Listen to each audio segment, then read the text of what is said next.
In homes throughout Britain, thousands of secret crimes take place. Child sexual abuse is a private matter, a very private matter. So there are realistically no eyewitnesses to it. But for many, child sexual abuse is literally unspeakable, a terrible crime, terribly easy to deny. People can't take it emotionally. It's easier not to recognise abuse than to recognise abuse. The past 10 years have seen judicial inquiries and wholesale changes in the law, yet children are no better protected. We still don't know how best to protect children. We don't know how best to get them through the legal system so that their voices are heard. Why is society still unwilling to confront child sexual abuse? Why, after a decade of upheaval from Cleveland to Orkney, are families better protected than the children who grow up within them?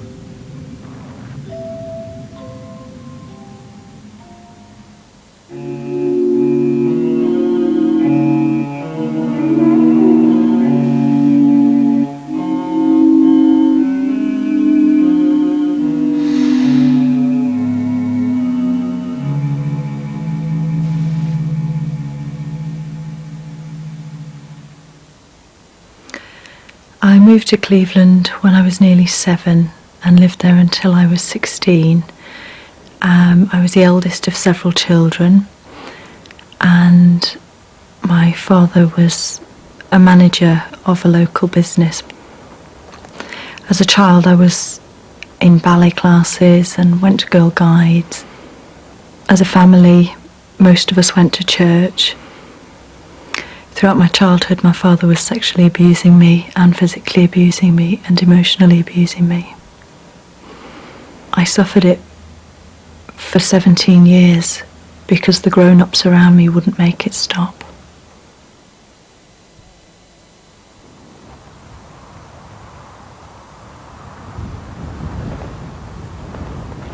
What happened in Cleveland should not have happened and must not be allowed to happen again.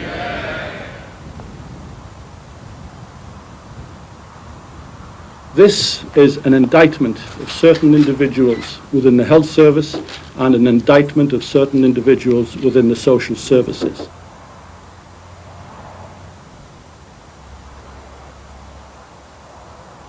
If the truth were known, then I think Cleveland would be an even greater scandal than people already imagine it to be.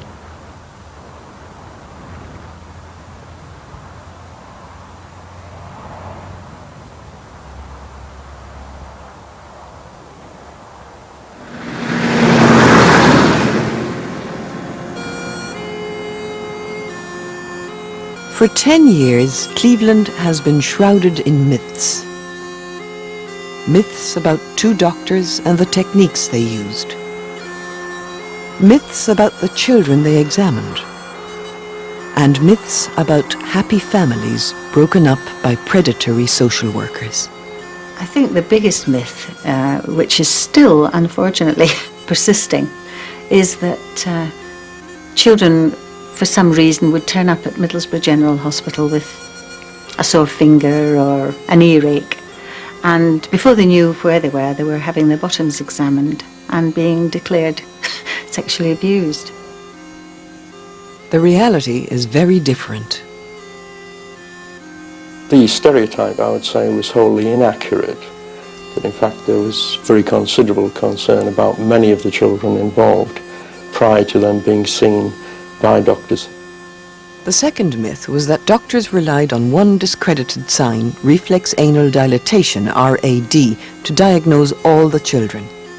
But that was the myth that was taken ahead, and most people think Cleveland RAD, rubbish sign. That was inaccurate. The sign has not been discredited. It is a sign that is in forensic textbooks, and we do now increasingly understand why it happens.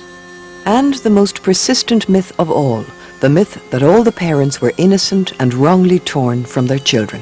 Some of the children had been abused, yes, and anyone applying reason to those situations would come to that conclusion.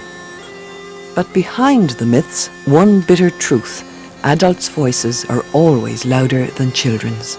Nobody thought about poor children who were involved. Nobody thought, we listen to the children and see what their story is.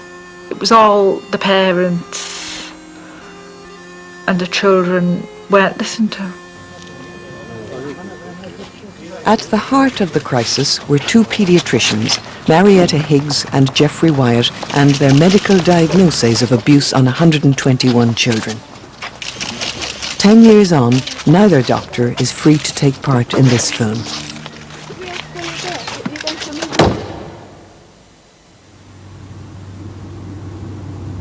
Cleveland was about pioneering work. We were working at the frontiers of knowledge and the development of knowledge about child sexual abuse. Sue Richardson was appointed child abuse consultant for Cleveland County Council in 1986. Child sexual abuse had only recently become a registration category on the Child Abuse Register, and there were no guidelines as such as to how it should be dealt with. Sue Richardson has never spoken out before and risks her career in doing so now.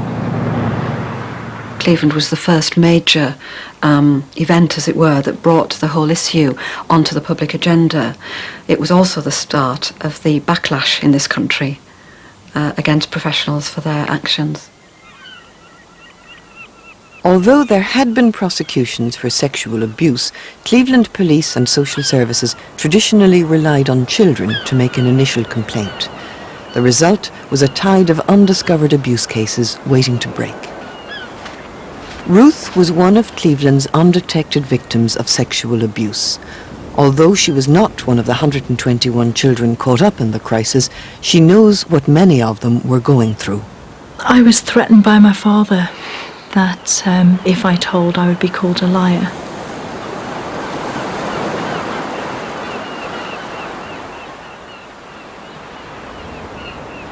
Any child abuser will put the responsibility on the child that the abuse is their fault, and that the responsibility for keeping it secret is their responsibility.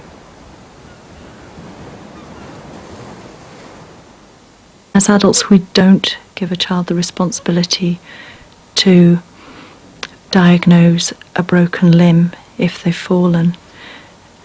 And it seems unfair to wait for a child to tell you that they've been abused if they don't have the words, or if they can't, or if they daren't, or if they're frightened. To break this vicious circle of silence, social workers referred children to the paediatricians at Middlesbrough General Hospital. Marietta Higgs' training on how to recognise medical evidence of abuse on young children's bodies was viewed as a breakthrough. Here for the first time was the possibility of closing a loophole which abusers had relied on for many years, that little children would be unable to tell and that they would be able to abuse children without anyone finding out. So it was an enormous breakthrough for children. One of the techniques used by Dr. Higgs was called reflex anal dilatation, a simple test to see whether a child's anus showed signs of recent penetration. And the anus is normally tightly closed with radiating skin folds. And in a young child, after sort of 10-12 seconds, the external sphincter relaxes, but you can't sink up into the rectum because the internal sphincter is closed. But in fact, if the child has been anally abused, the internal sphincter may relax too, and the whole rectum dilate up, and you can see it right up into the rectum, and that's a sign, reflex anal dilatation. This was a new presentation for me, really, because many of the children were very young, and they hadn't made an alerting comment, or if they had, it hadn't been brought to anyone's attention. So, in effect, they hadn't made any disclosures. The first children to be diagnosed by Dr. Higgs were two little girls aged 4 and 2. Their family, later given the code letter M, had worried social workers for nearly 3 years. The elder child had been admitted to hospital 7 times for failure to thrive. It culminated, I think, at a time when the health visitor was shown a lot of bruising. Like 60-something little bruises on a child. When she examined the older girl, Dr. Higgs found evidence that the child had also been sexually abused. Both children were taken into care and placed with a foster family in Middlesbrough. For 4 years, social services and police had been at loggerheads over the investigation of suspected sexual abuse. There was a backlog of conflict surrounding the police and the police surgeon, specifically about the police and social work cooperation in joint investigations and the role of the police surgeon. I think there was a reluctance to give up turf, to hand over one's territory. The police were very concerned that they wanted to remain in charge of any investigations, and the police surgeons likewise wanted to be in charge of the medical investigation. Dr. Alistair Irvine, a local GP, was senior police surgeon for Cleveland. In March 1987, he secretly warned the police not to trust Dr. Higgs and the increasing number of sexual abuse diagnoses she was making. Within weeks, those numbers would rise dramatically.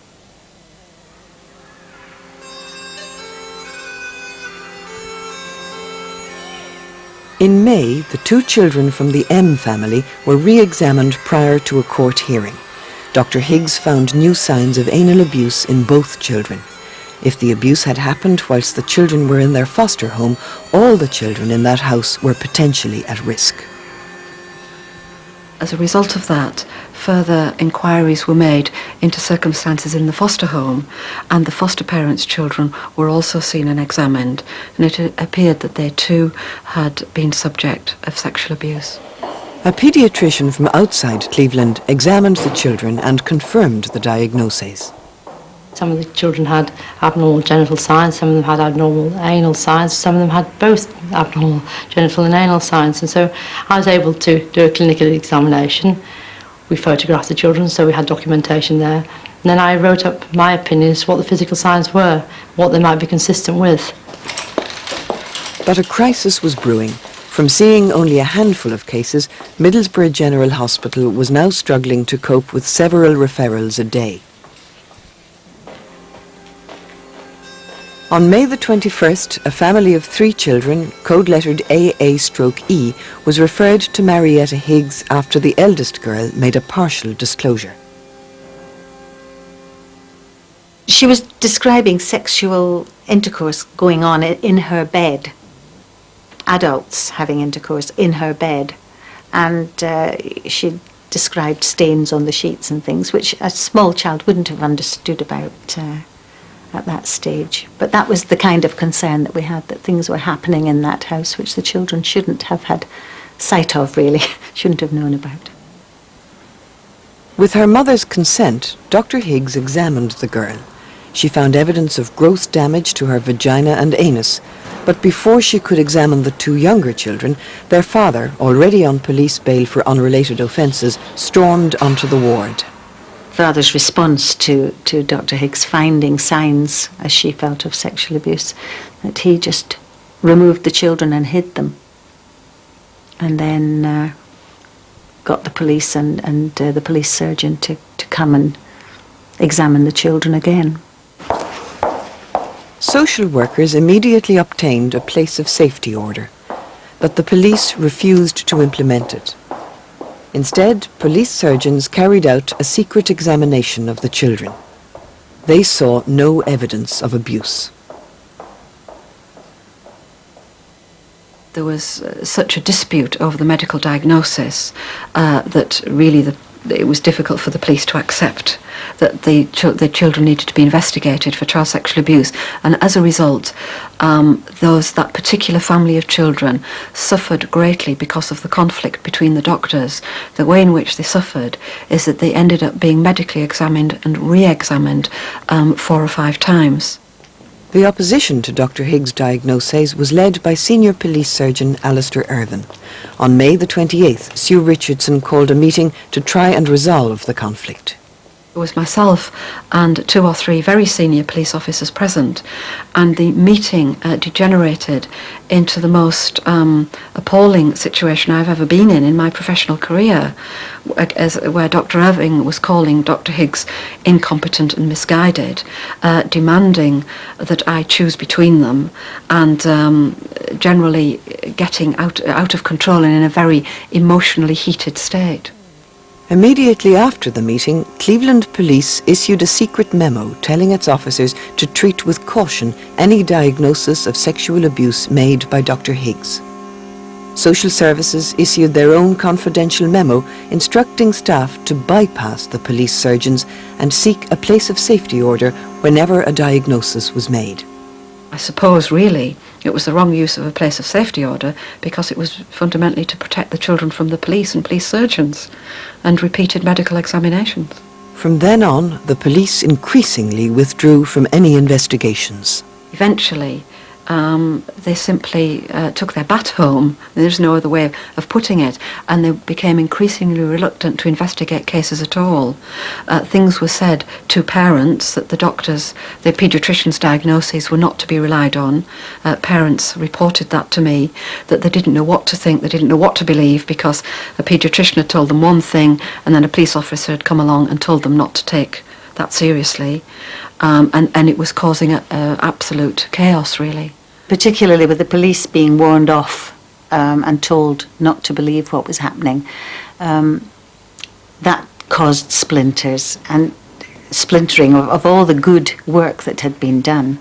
And unfortunately, the children were the ones that were left in the middle. And they were the ones that suffered. As a child, I didn't really think about how somebody would make the abuse stop. As a child, adults are so powerful. And they can fix things, they can make things better. And that's what I wanted, was for them to fix it and make it better. For me, if an adult had been able to believe me and act on that belief, whether it was a belief founded on medical evidence or because of verbal disclosure, to believe me and make the abuse stop would have been all of my wishes at once.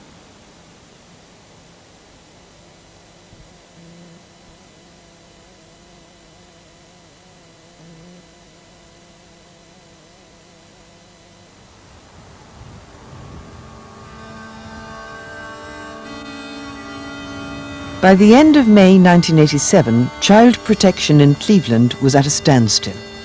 Prompted by their senior police surgeon, Cleveland Constabulary had virtually withdrawn from any investigations into sexual abuse diagnosed by paediatricians Marietta Higgs and Jeffrey Wyatt.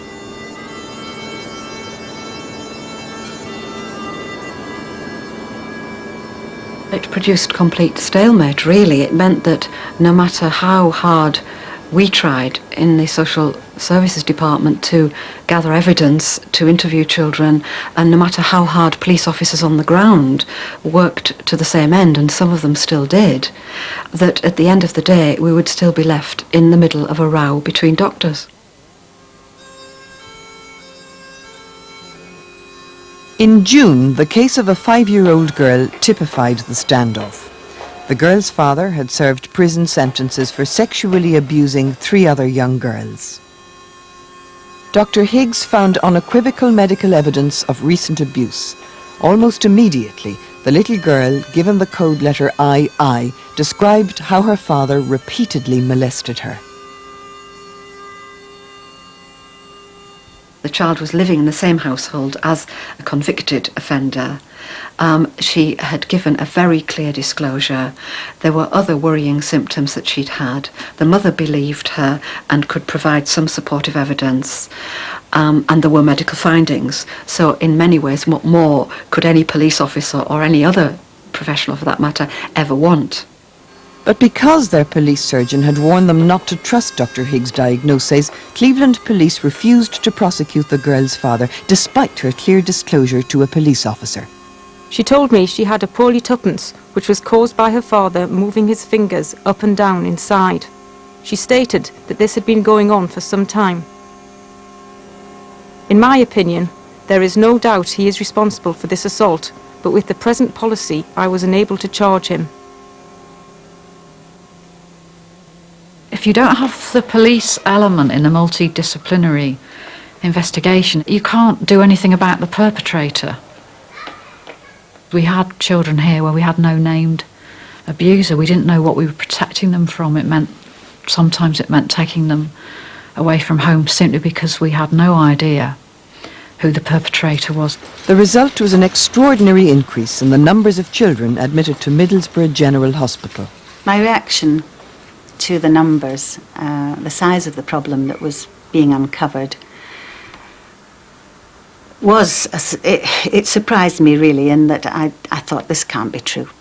But I was aware with a lot of the children that there had been ongoing concern for a long time about other problems, and I had to remind myself of that. The case of 3 children, 2 girls and a boy, later given the code letter X, was all too typical. Social services had been worried about them for more than a year when the eldest girl had what appeared to be an accident. It started by, we were lighting a fire in the backyard and my daughter was sat on a bench set that we had, and as the flames hit quite high level, she jumped and fell and hurt herself between the legs. The girl, who was then 5, was taken to Middlesbrough General Hospital. Casualty staff referred her to the paediatricians for a full examination. We were seen by Dr. Wyatt, and he told us that she'd been sexually abused, and he demanded that we go home and get the other 2 children and bring them. Dr. Wyatt's examination revealed evidence consistent with non-accidental injuries, as well as signs of anal and vaginal abuse. He told us he was going to get a second opinion, and he produced Dr. Higgs, who came up and examined the children and said exactly the same thing. He said the children were dirty, filthy, underweight, disgusting children.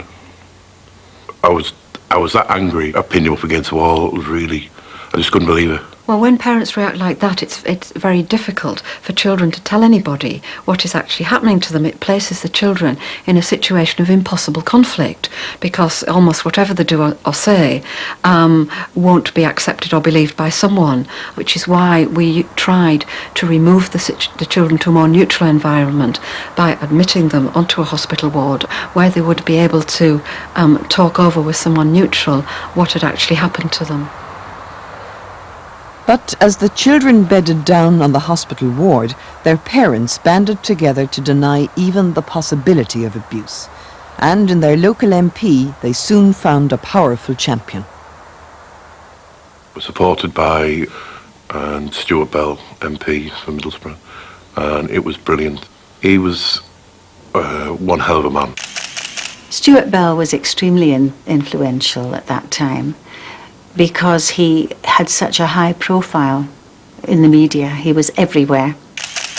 Whenever we wrote to him, he'd write straight back to us. He actually came and seen us. It was brilliant, absolutely brilliant. He was at Middlesbrough General. He was everywhere. Where the parents were, he was there. Then, on June the 26th, the previously local dispute between the police surgeon and the paediatricians became a national controversy. Dr. Alistair Irvine is the senior police surgeon for Cleveland, and today he spoke out against the actions of the paediatrician at the centre of the child abuse row, Dr. Marietta Higgs. The row centred on reflex anal dilatation. Dr. Irvine claimed the technique was new, unreliable and controversial. My views have the support of the majority of my colleagues working in the field of abuse, my experienced police surgeons and others. The views of Dr. Higgs are, to say the least, very controversial views, which are not widely held at all. But Dr. Irvine was wrong. His own professional body, the Police Surgeons Association, advised its members that RAD should arouse strong suspicion that abuse has occurred. Other major medical bodies also endorsed it. RAD is an established physical sign in buggery. It's been in the forensic textbooks for tens of years, and it has gradually been refined to understand why it occurs. What is important, of course, is you cannot rely on that physical sign alone. But it is my understanding that that did not happen, and that other factors were appearing in these cases rather than just the physical sign.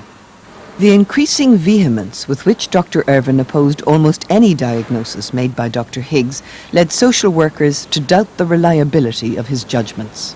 Sometimes a police surgeon would see precisely the same child or the same slides or the same reports and not see, in inverted commas, the same thing, would see something that, particularly in Dr. Irving's case, that he thought was normal. So torn anus or anal fissures and things like that, which, in a very young child, for example, for which there isn't a very easy or obvious explanation, Dr. Irving would not feel the same slides or the same reports and not see, in inverted commas, the same thing, would see something that, particularly in Dr. Irving's case, that he thought was normal. So torn anus or anal fissures and things like that, which, in a very young child, for example, for which there isn't a very easy or obvious explanation, Dr. Irving would not feel the same. Tate Higgs, a consultant paediatrician in healthcare on Teesside, and Mrs. Sue Richardson of Cleveland Social Services, who colluded and conspired to keep the police out of allegations of sexual abuse, whereby... Throughout that summer, MPs fanned the flames of an increasingly bitter row. Richard Holt. Would not my honourable friend feel? Mr. Tim Devlin. Will my right, the innocent children, Armstrong. and those parents who are afraid to take their children to hospitals now in South Teesside, in case that they may find themselves in a similar situation if the two doctors involved were to be suspended. Consultant paediatrician Dr. Marietta Higgs. Since May the 1st, 197 cases have been diagnosed. Today declined once again to be interviewed. But the parents of many of these children are now speaking out on the dramatic rise in the number of abuse cases she's diagnosed. She was extremely upset after our... If my daughter, 3-year-old, has been abused... What's your reaction to the fact that they can take your son for 2 months? Marriages, people have an My daughter's been in hospital now 9 days. My wife slept on the floor. Reporters appeared to make no effort to verify the parents' stories, and mothers who accepted the doctor's diagnoses were never interviewed. A lot of people were shouting about how Dr. Higgs had diagnosed the children and was splitting the families up. To me, it was more a vendetta against Dr. Higgs than the fact that the child abuse had been discovered.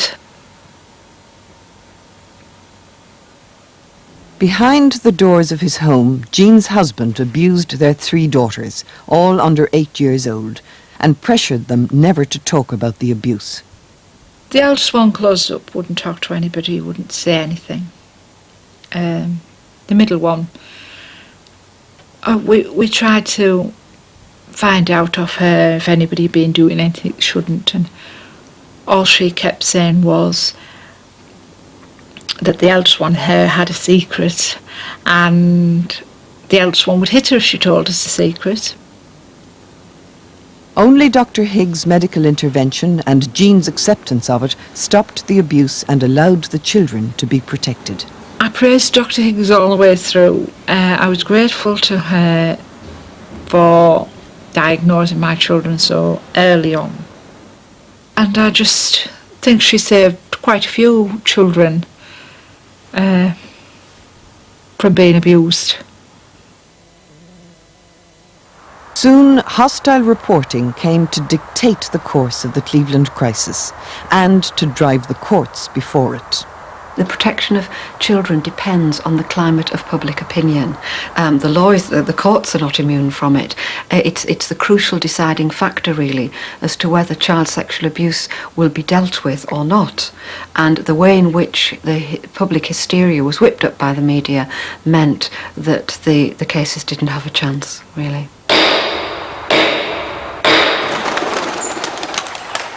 One judge, for example, said that he intended to hear the case by the standards of criminal evidence, standard of criminal evidence being beyond reasonable doubt, and the standard that should prevail in children's cases, the balance of probabilities. The judge felt that because of the controversial nature of the cases at the time, he had to go for a criminal standard of evidence. Another judge said that she lived in the area, read the newspapers, and was bound to be influenced by what she read and heard. By mid-June, courts were faced with a conflict in medical evidence. Police surgeons, retained by the families, attacked the paediatricians' diagnoses, especially RAD. Soon, the judges turned a deaf ear to Doctors Higgs and Wyatt. The family given the code letter X were amongst the first to be reunited in a blaze of publicity.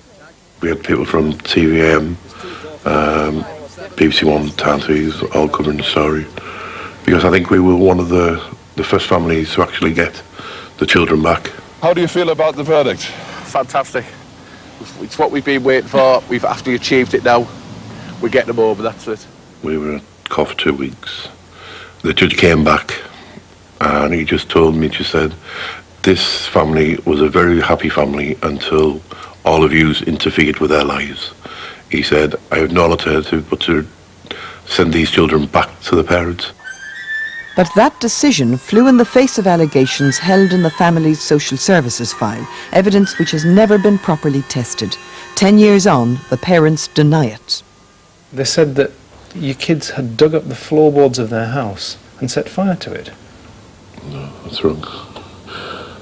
They said that the children had an uncle who had abused other children when he was 12. No, totally unbelievable. They said that the kids were underweight. Yeah, that's what Dr. White had said. And they said that your son had bruises all over him. No, load of rubbish.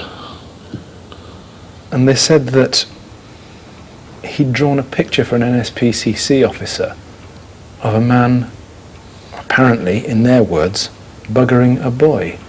No.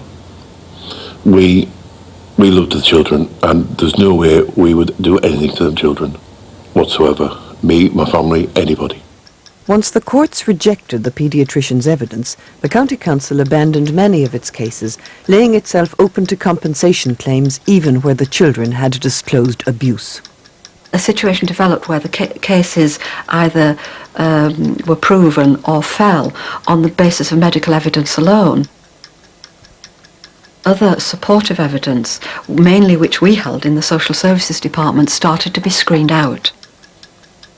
We would have had statements from the child, the social workers and child psychologists' evidence from interviewing, which were completely aside from the medical findings.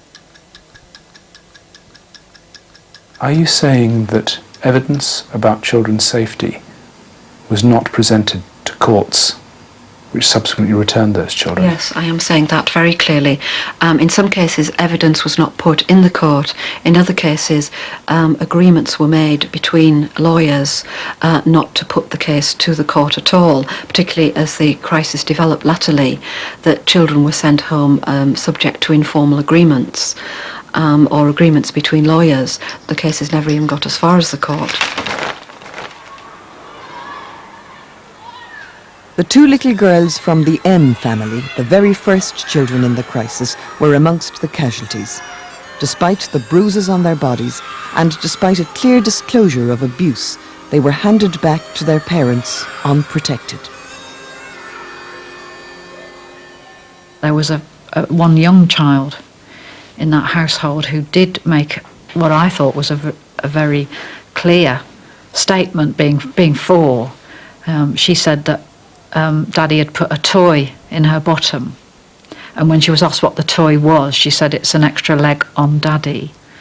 And I thought that was pretty graphic and believable, and as I understand it, that evidence was never presented to the court because the medical evidence was disputed and the trial, or the case was finished without the disclosure evidence being heard. It was just I think the worst thing that ever happened to me was with all the concerns I had. The sexual abuse in a way was unimportant. That seems a terrible thing to say, but that was just another worry. I had such concerns about the family.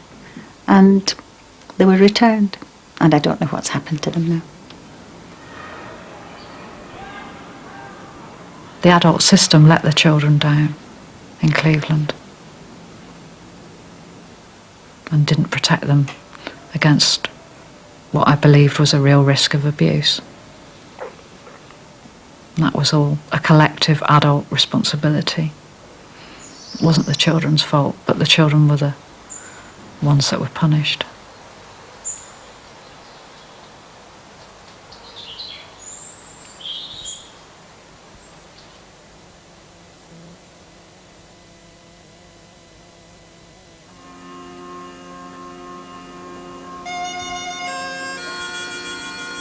By July 1987, public hysteria over child abuse had paralysed Cleveland social services, the police and the courts. We were presenting the public with something which they didn't want to hear about. They didn't want to know. It was too difficult, too demanding, too threatening. It made people feel fearful and it made them go on the defensive. If the cases had been dealt with in a calmer atmosphere and environment, it's likely, in my opinion, that on the balance of probabilities, it would have been held that abuse had occurred and more active steps taken to protect the children. On July the 7th, Middlesbrough MP Stuart Bell held a televised press conference announcing he was to deliver to government ministers a dossier detailing the cases of 19 families. This report, which I have before me, is an indictment of certain individuals within the health service and an indictment of certain individuals within the social services. What I am asking the Minister to do is to have a full inquiry into all aspects of this affair. I am worried about the political power that seemed to be wielded in the Cleveland crisis, and I find that very frightening.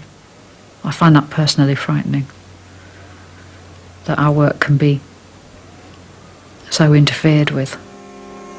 But how accurate was the information in Mr. Bell's dossier? Of the 19 families he supported, 7 included children who had already disclosed abuse. 3 included an adult male who had already been charged with sexual abuse, and 2 more involved families where the father was a convicted child sex offender.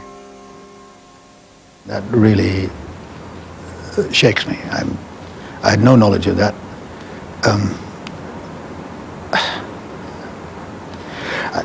I knew that the dossier was to be presented. Indeed, I did ask Stuart if I could have a copy. He refused. He said that I could look at the cases which originated in my constituency.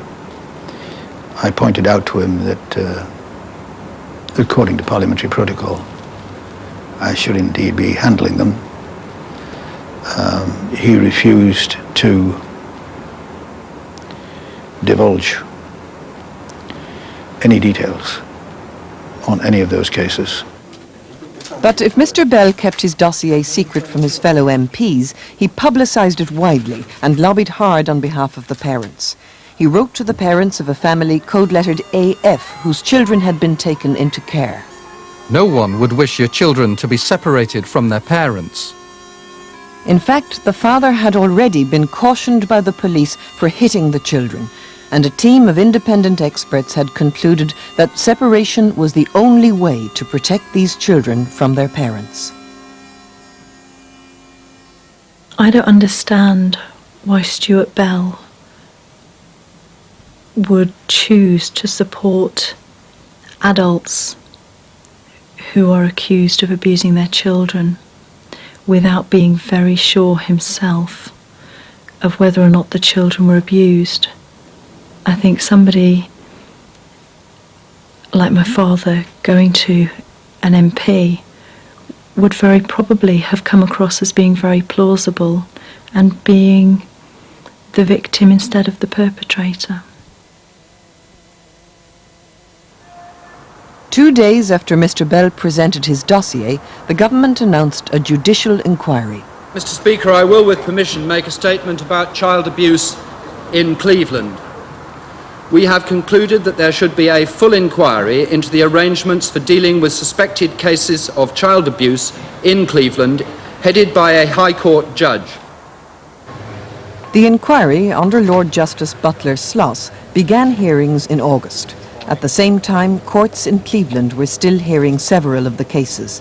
Amongst those giving evidence to both was Cleveland's senior police surgeon. Dr. Alistair Irvin had sparked the crisis by denouncing RAD as an indicator of sexual abuse, but at the inquiry he made a startling U-turn. There is one thing I want to clarify, madam. Although I do not consider anal dilatation in itself to be diagnostic, I do accept that it is suspicious, that it is an indicator to investigate further. But if the police surgeon's opposition to RAD was now in doubt, the inquiry seemed powerless to pass this on to the courts.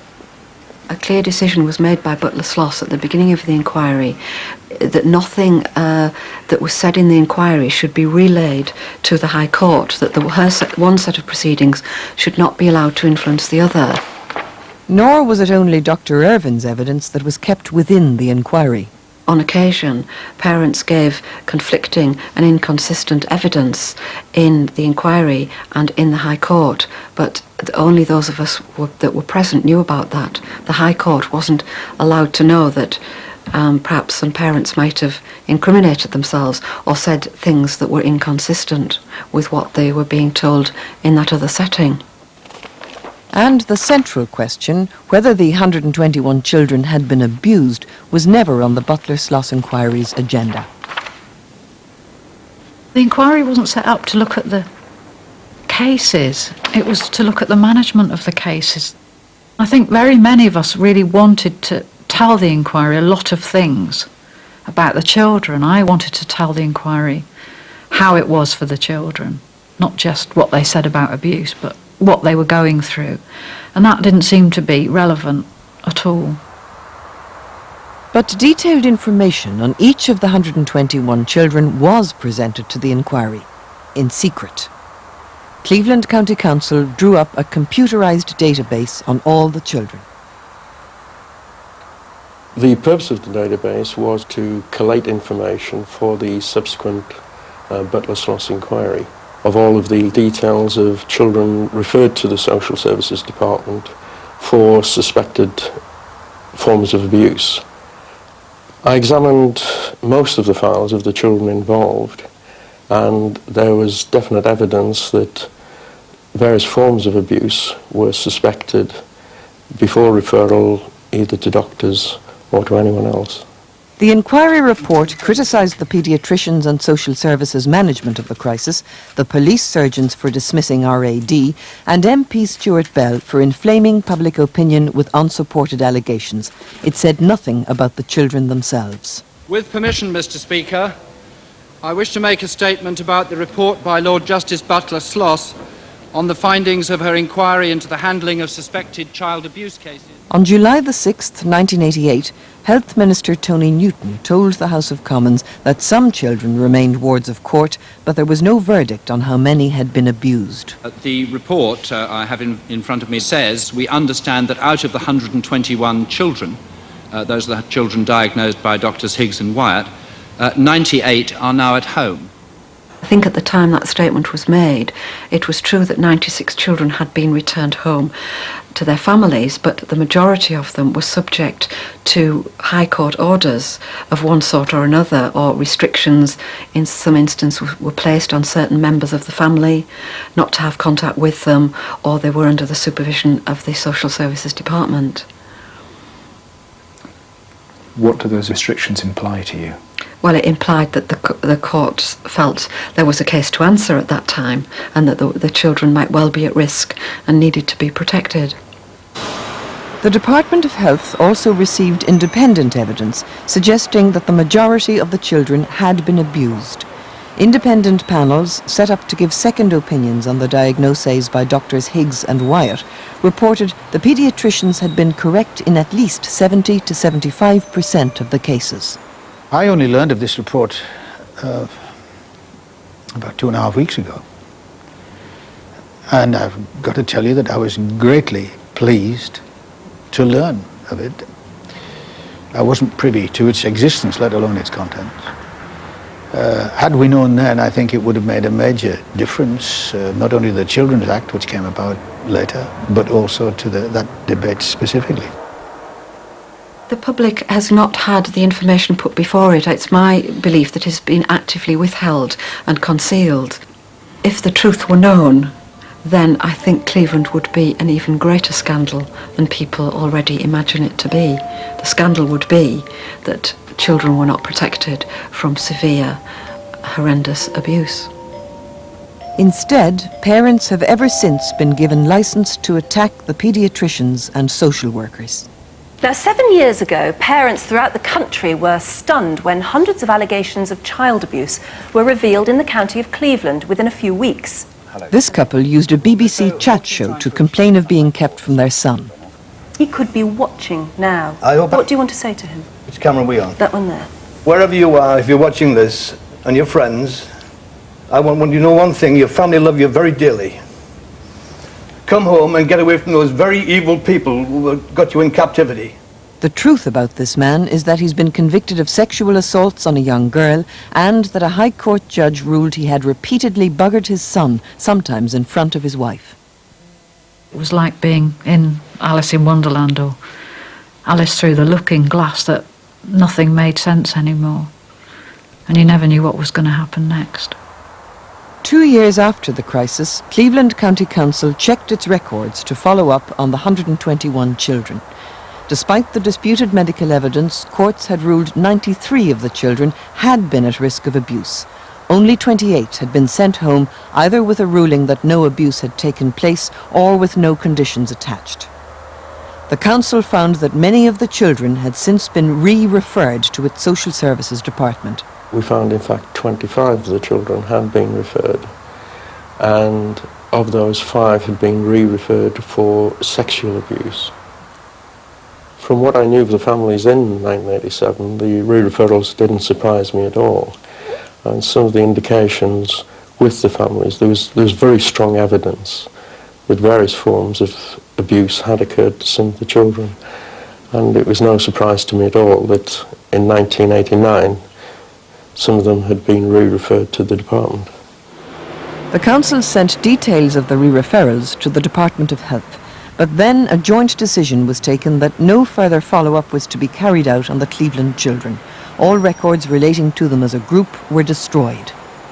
I'm astonished and dumbfounded, and frankly, I shall try, out of charity, to try to find some kind of justification within logic which might warrant that decision. I don't know who took it. I know all the principals who were involved in it. If I ever find out who took it and I meet them again, they'll have a piece of my mind. It was quite deliberately designed that nobody would know and nobody would find out. There were no arrangements made for follow-up. The data has become scattered and dispersed, and I think that those children have been sacrificed. I believe that the children that I saw, with the medical evidence to show that they were abused. Yes, I still believe that. I believe that more now than I did at the time, if anything, because I know how it works now. I know what silences children. I know how they feel. The fate of the 121 Cleveland children remains a secret. Child protection workers who tried to speak for them have been silenced. In 1990, Cleveland County Council made Sue Richardson redundant. Last week, she resigned from her job at the NCH Action for Children charity after it told her she risked dismissal for taking part in this film.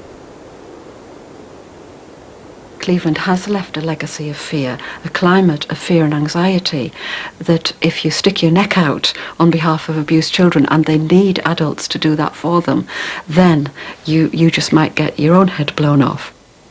Dr. Alistair Irvine and MP Stuart Bell declined to be interviewed for this film. Jeffrey Wyatt is still working as a paediatrician in Cleveland, but is banned from any child abuse cases. Last year, an internal inquiry by his health trust concluded the ban puts a small number of children at risk. The ban remains in force. Marietta Higgs was never allowed to return to Cleveland. Earlier this year, she was appointed paediatrician at Dumfries Infirmary. Her health trust told her it did not want her to take part in this film. The trust said it feared the public response. My understanding of the Cleveland crisis was basically that in the same way that I was being told to be quiet and keep it secret and not tell, I was aware that Marietta Higgs was being called a liar and that she was being made to be quiet and to keep secrets by the adults who had more power over her. 2 years ago, Ruth's father was jailed for 7 years for abusing her throughout her childhood.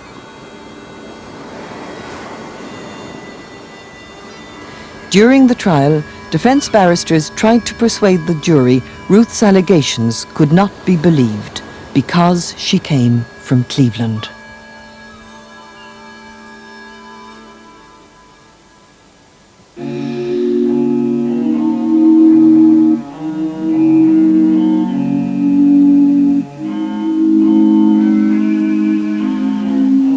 Next Tuesday at 9, the programme questions whether allegations of satanic rituals have obscured the issue of sexual abuse.